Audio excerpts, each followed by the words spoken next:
Quatrième, les équations. Dernière partie grand B de la partie 3, résolution d'équations, les exemples. Donc exemple 1, exemple 2, vous allez avoir besoin d'une feuille supplémentaire pour pouvoir rédiger en fait les exemples. D'accord? Ou alors ce que vous pouvez faire, c'est utiliser en fait le verso de la page 3. Vous recopiez derrière. Comme ça, vous pouvez lire en même temps le texte et recopier derrière celle-ci. Ou vous prenez une autre feuille, tout simplement.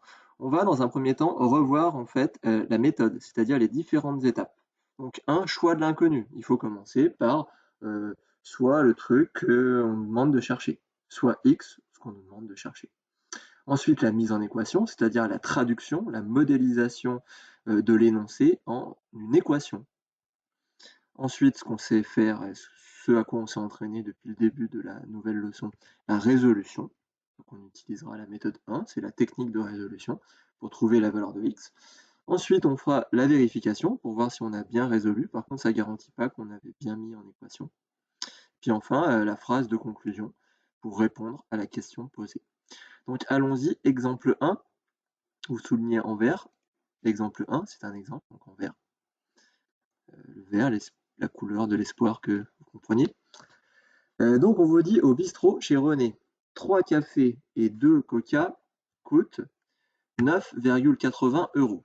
Sachant qu'un coca coûte 2,50 €, donc 2,50 €, déterminez le prix d'un café chez René.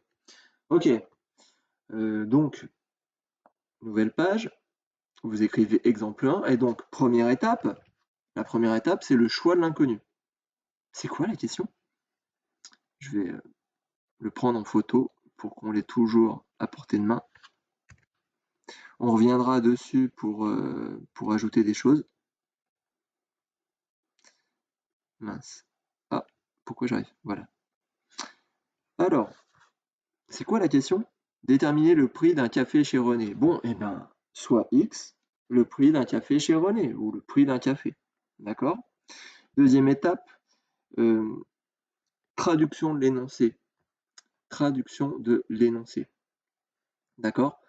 Donc, au bistrot chez René, 3 cafés et 2 coca coûtent 9,90.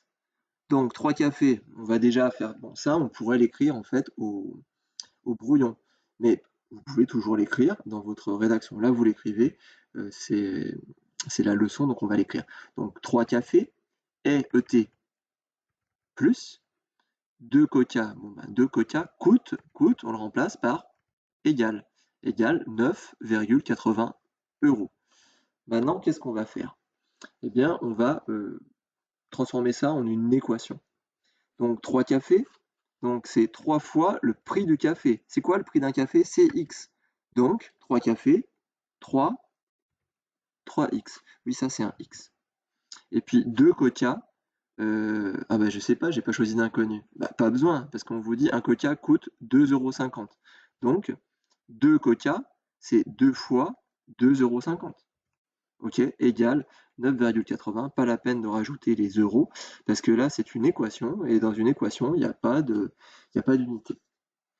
Très bien, troisième étape, la résolution. Eh bien, allons-y, on va résoudre. Donc, 3x plus 2 fois 2,50, ça fait 5. Ok, maintenant, qu'est-ce que je peux faire? Eh bien, maintenant, il va s'agir de se débarrasser du plus 5. Comment on se débarrasse du plus 5, qui est un terme numérique qui n'a rien à faire dans le premier membre? Eh bien, en soustrayant 5 dans chaque membre. Ainsi, on obtient 3x égale 4,80. Ça signifie quoi? Ça signifie que si j'achetais 3 cafés, eh bien, ça me coûterait 4,80. Donc, si j'achète un seul café, bah, ça me coûte 3 fois moins cher. Donc, on va diviser par 3 dans les deux membres, comme ceci, et on prend sa calculatrice.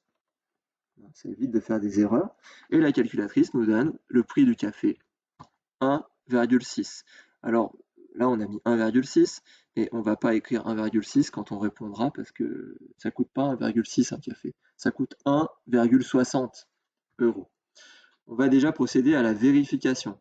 Donc la vérification, vous devez la faire avec l'équation de départ. L'équation de départ, c'est celle-ci. vous remarquerez qu'il n'y a qu'un seul membre où nous avons des x, d'accord? Donc, dans le premier membre, dans 3x plus 2 fois de 50, on va remplacer x par 1,60 ici, d'accord? J'ai remplacé x par 1,6. Donc, je prends ma calculatrice, ça me donne 4,8 plus 5, ce qui nous donne bien 9,80, qui est bien en fait le second membre. Donc, pas la peine de faire une vérification dans le second membre parce qu'on obtient le second membre. Donc, la règle, c'est vérification dans les deux membres s'il y a des x dans les deux membres et vérification dans un seul membre s'il n'y a qu'un seul membre qui a des x, des inconnus, une inconnue en l'occurrence. Conclusion, phrase de conclusion, on répond à la question. La question, c'était combien coûte un café chez René?